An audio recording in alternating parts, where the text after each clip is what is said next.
Okay, hello everyone. I'm just gonna wait a couple minutes to make sure that everyone notices that we've gone live. And I'm just gonna take a second to share this with other program pages. So I'll do that while we wait for people to join.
So let's see.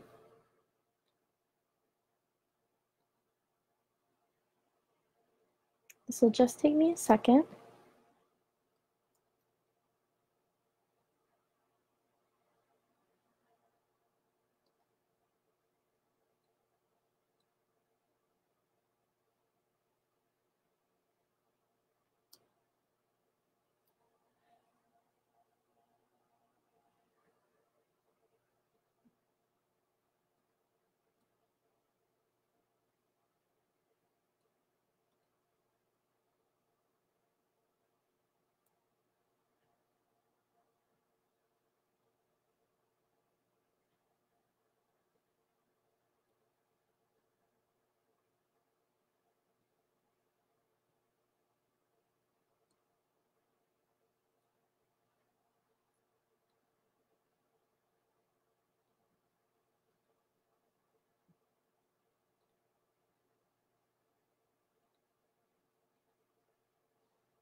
Okay.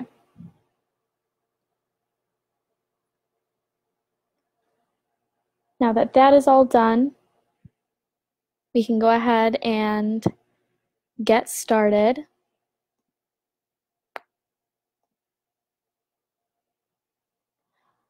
All right, so whether you're listening to this live or you're listening to this after the fact, if you don't know me, my name is Hannah Griffin, and I am an educator with OCO Health Education.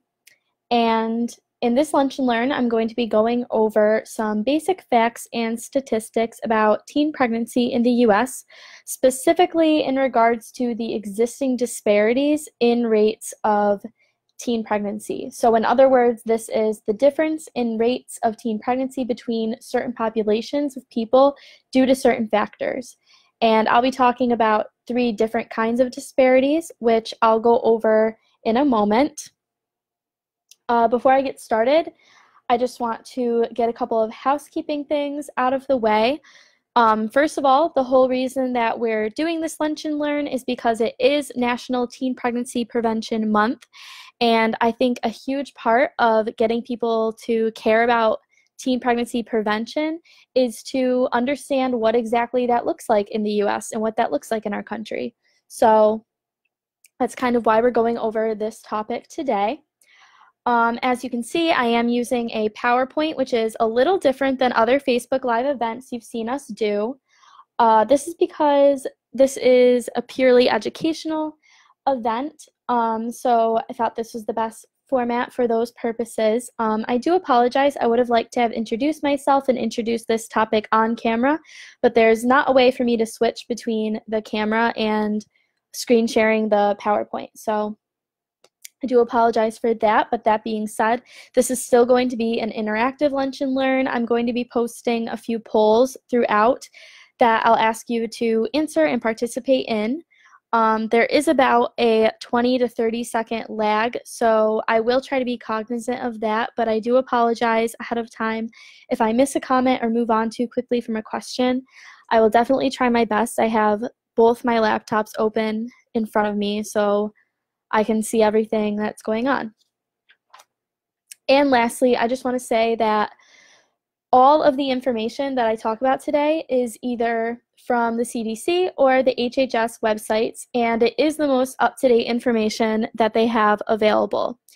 That being said, I got a lot of this information from a webinar posted to the CDC about this particular topic. It's about eliminating disparities in teen pregnancy rates. And that webinar is from 2016 and used data from around, I believe it was between 2014 or 2010 and 2014. So we are in 2020, which means if you were to take a snapshot of what teen pregnancy looks like right now in this moment of time in 2020, you might see a little bit of differences, but I am using the most relevant and recent data that is currently available to us. So let's get started.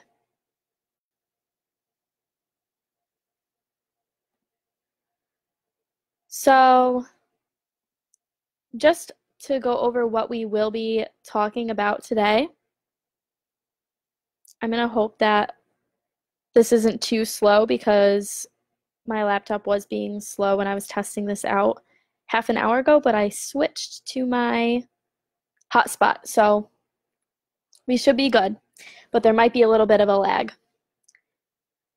So what we're going to be going over today, first we're going to go over some statistics, and I'm going to ask you to help me fill in the blanks on some statistics using the poll feature. And then we're going to talk about those disparities. Specifically, we're going to talk about racial and ethnic disparities, geographic disparities, and socioeconomic disparities. And then lastly, we're going to talk about some solutions, whether they are solutions that have been brought about at the national level or solutions that we are actually implementing in our very own community. Okay. So first, teen pregnancy, the facts. It's true that teen pregnancy rates have continuously fallen over the past 20 years. From 2016 to 2017, birth rates fell 7% across most racial groups. So that's a decrease in 7% in just 1 year, which is great. Despite this, however, racial and ethnic, geographic, and socioeconomic disparities persist. So let's go over some statistics.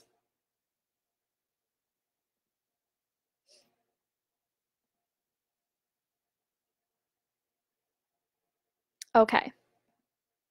First, every day, blank teens ages 15 to 19 give birth in the US. So you're just, a little box is going to pop up in your screen, and you're just going to select which one you think the answer is. And I'll try to go a little bit slowly so that I'm not cutting people off or answering it too quickly. So every day, blank teens ages 15 to 19 give birth in the US. Is it 435, 1,024, 682, or 394?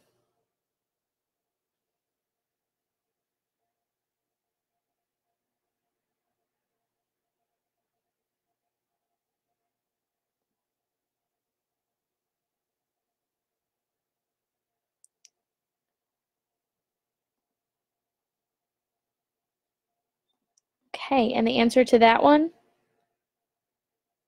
was 682. So it looks like some people got that one right.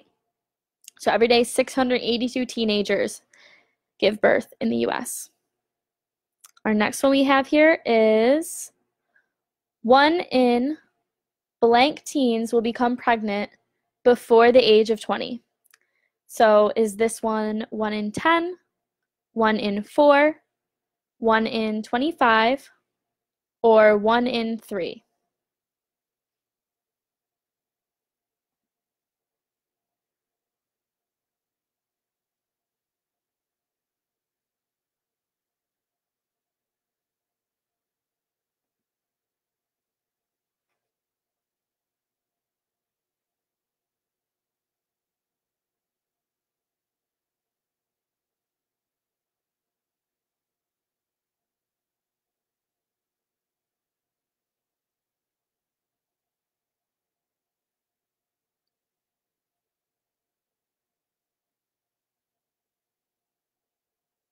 And if you are watching this not live, if you're watching this at a later date after it's been published, I think I have it set that any of these questions can be answered after the fact. So 1 in blank teens will become pregnant before the age of 20. 1 in 10, 1 in 4, 1 in 25, or 1 in 3.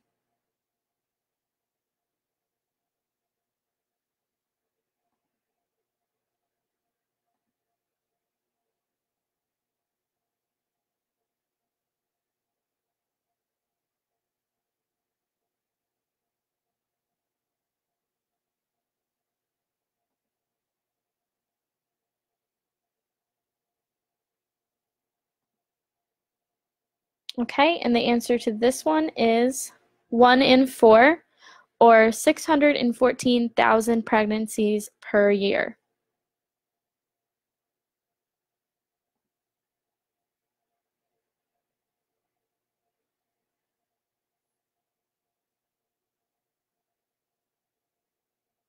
Okay, next question.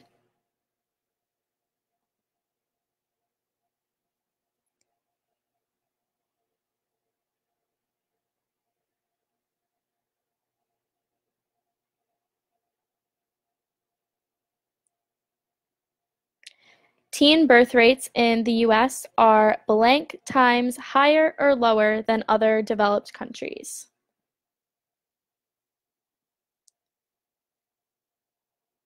So we're looking for a number and then also whether it's lower or higher than other developed countries.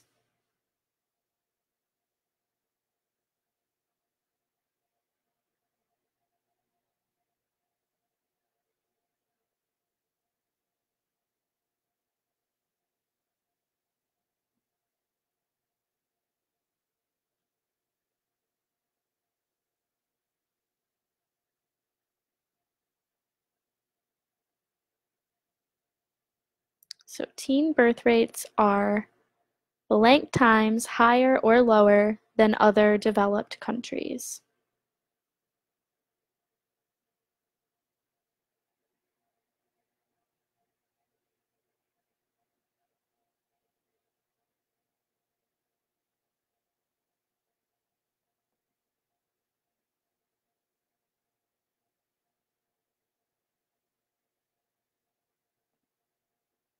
And the answer to this one is 9 times higher. So teen birth rates in the US are 9 times higher than other developed countries. And it looks like some people got this one right, so that's good. And this can be a little surprising for people. We do have some of the highest teen birth rates of any developed country, actually. And this can be pretty surprising. So, what does this tell us? It tells us that there is certainly still work to be done within this respect in the US. Okay, next question.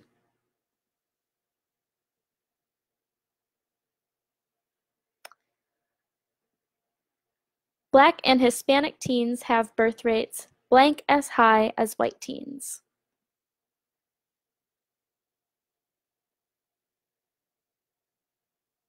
Black and Hispanic teens have birth rates blank as high as white teens. So is it twice as high? Is it 10 times as high? 3 times as high? Or no difference?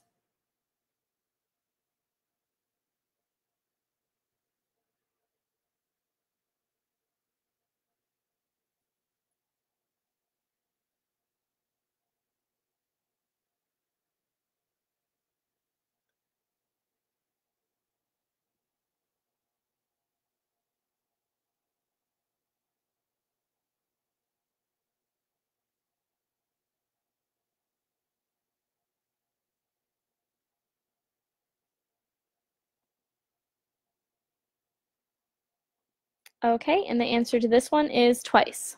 So Black and Hispanic teens have birth rates twice as high as white teens. And this is in reference to one of those racial or ethnic disparities that I was talking about before and that I'm going to talk about more in a second.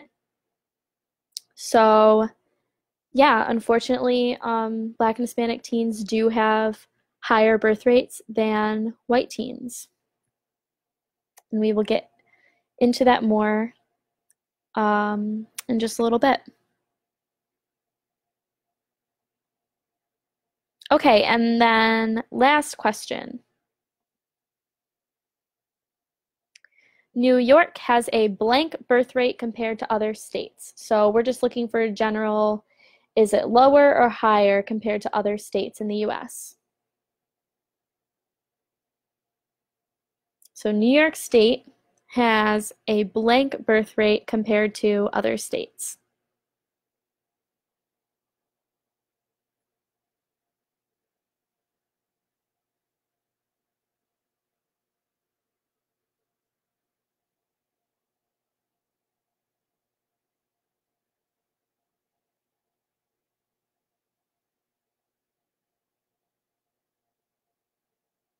So New York State birth rates lower than other states or higher in general?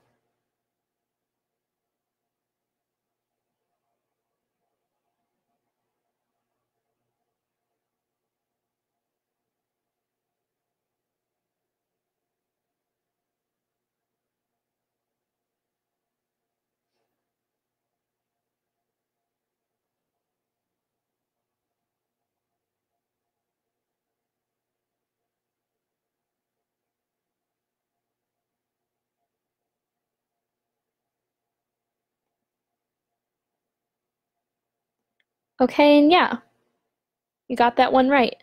New York does have a lower birth rate compared to other states. And if you're a visual person, I will show you right here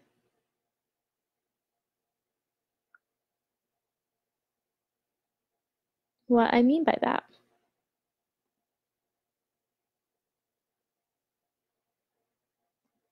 So as you can see, this map, it is from the HHS website, but it is using data from the CDC from 2017. And as you can see with this little key, the lighter the color of the state, the lower the teen birth rate is, and the darker color means that there's higher teen birth rates. So if we look at New York, we are in the lightest color, meaning we do have lower teen birth rates compared to some other states. As you can see, the highest birth rates in the US are really concentrated in the South, right here. And we're going to talk about that on the next slide when we talk about the geographic disparities.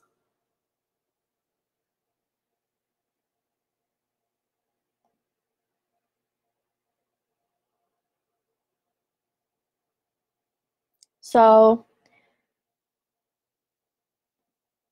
disparities. So these are those differences in teen birth rates in the US depending on some different factors. So before we get into this, I just want to point out that this is a brief overview of the three main disparities that the CDC as well as other national organizations have identified. So this is by no means a comprehensive examination of why these disparities exist and why they persist. You could talk about any three of these individually for hours. So I'm not going to get into all of the factors that tie into why these disparities exist. It would just take a lot of time and there's a lot of different factors. So just keep that in mind that this is going to be a very basic overview, just helping to identify what the disparities are so that we can be aware of them.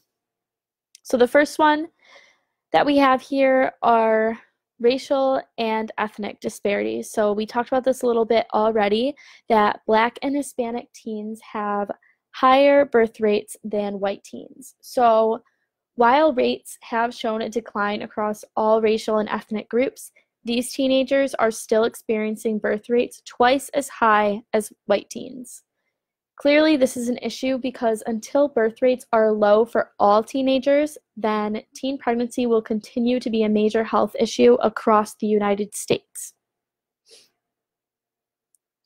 Next, we have geographic disparities. So as we saw on that map, southern states do have the highest rates of teen pregnancy in the US. There are a lot of different reasons why. But just because New York State has lower rates of teen pregnancy compared to some other states doesn't mean that we don't have our own challenges. For example, within states, rural counties have higher rates of teen pregnancy than urban counties. And we see that even in our own community because Oswego County is considered a rural county. And we'll talk about some of the challenges that go along with that and the solutions that our own community are working to implement to help alleviate those challenges and those burdens that come along with living in a rural county. And then lastly, we have socioeconomic disparities. So these factors that are listed here, if these factors are present, then research has shown that there is more likely to be teen pregnancy in that community. This is not to say that if a person experiences one or more of these things that they are going to become pregnant as a teenager. This is just the trends that the CDC has found in their research. Let's see. Alexander says, would you consider differences in sex education to be a factor in the teen pregnancy rate? Absolutely. And that's one of the reasons why we see that geographic disparity is because in the South, a lot of their sex education is purely abstinent-based, which is proven to have an opposite effect on teen pregnancy rates. Actually, it increases teen pregnancy.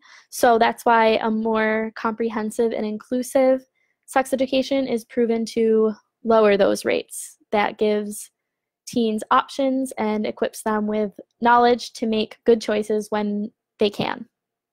So thank you for that question, Alexander.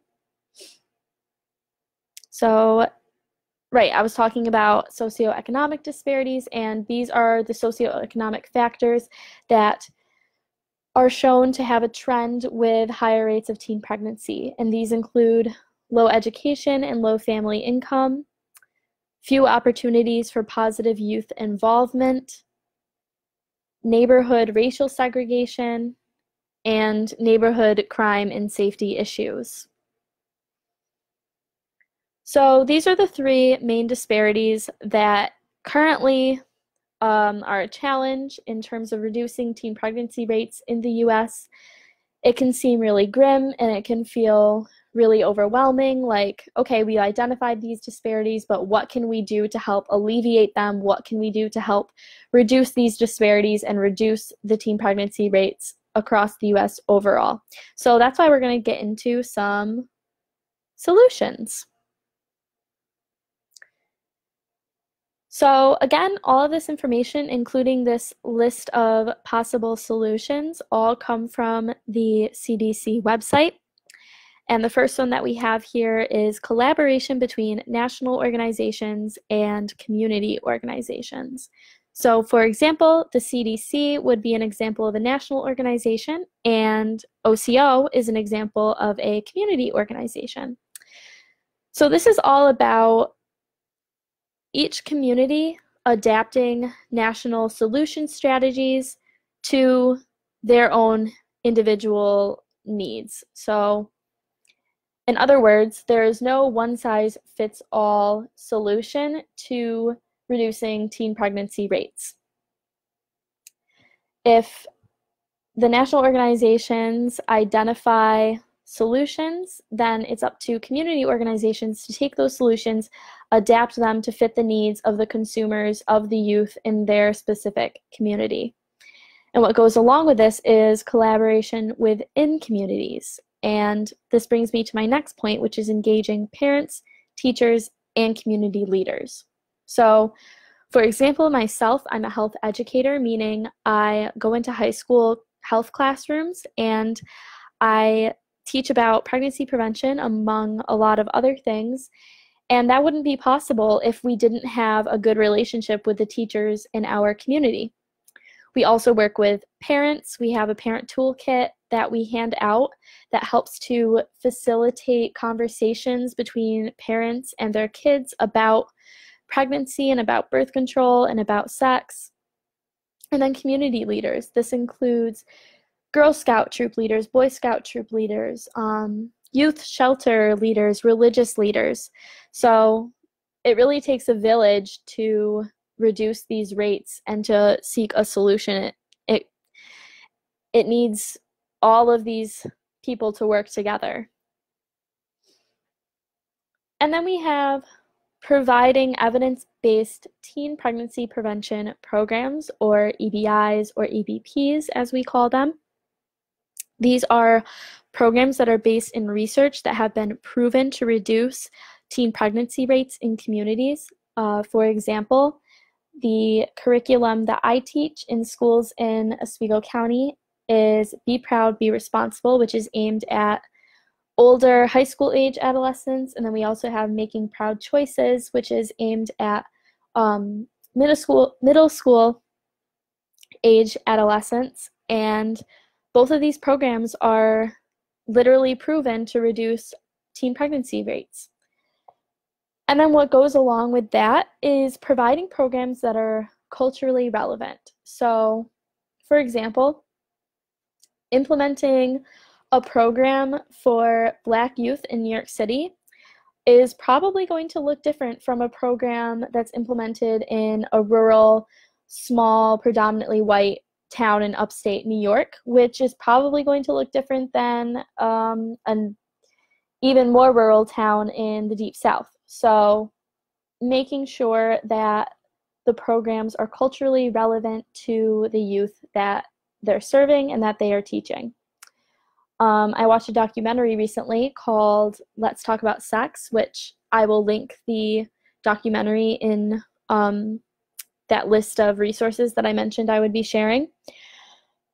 And it had a really great example of how a lot of these solutions can be used together.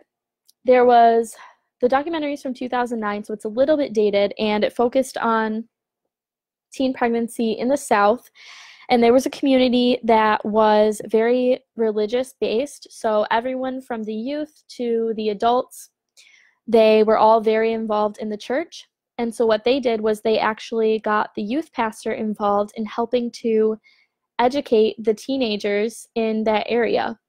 So that's an example of a program that was culturally relevant. So for that particular culture, it was very rooted in religion, and that was kind of the central hub of where people's social lives were in that town. And then it also was engaging with community leaders, because the youth pastor was one of the main people kind of leading the charge on that. So that's really interesting. And like I said, it's a great documentary, so I will definitely be linking that with all the resources on the NTPPM page after this is over. And then lastly, this is a huge one. This is promoting easy access to reproductive health services. So there are a few ways that we're doing this currently at OCO Health Education. We have health advocates that can bring supplies directly to people and directly to youth in the community.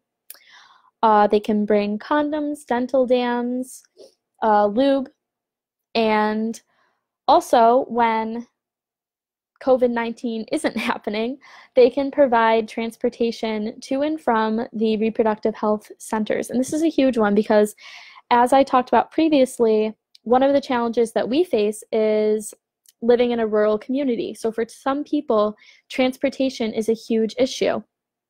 But this knocks out that barrier, because if someone can come and give you a ride to and from your appointment, that takes the issue of transportation right off the table. So That's a wonderful resource that we have available in our community. Although we are not able to provide that right now due to COVID-19 and social distancing, there are other ways that we are still offering these services, and I'll get into that on the next slide, our last slide here. But lastly, what I wanted to mention about easy access to reproductive health services is that we do have a mobile HIV testing unit. Again, that's not up and running right now because of COVID-19, but it was super successful this past fall. And it's basically this giant van that we drive around and we park at different locations in Oswego County. And we provide resources not only to our services, so not only to health education services, but to all of OCO services. And then we actually have people who can do HIV testing right outside of that van, or in the van rather, but that's where it takes place. And this is awesome because, as I said, if transportation is an issue for people, if access is an issue, if people don't know what services are available, then how can they use them? So this is bringing the services directly to people. So that's really cool. And as you can see, there are a lot of challenges that we're still facing on a national level when it comes to teen pregnancy, but there are solutions that are proven to work. And myself, my coworkers, and many organizations across the country and within New York State, we all have the common goal of working toward reducing those disparities and reducing teen pregnancy rates as a whole. So the last thing that I want to leave you with today are just some OCO resources. So as I mentioned, you can text or call a health advocate at any time for free condoms, lube, and dental dams. They can bring those things directly to you.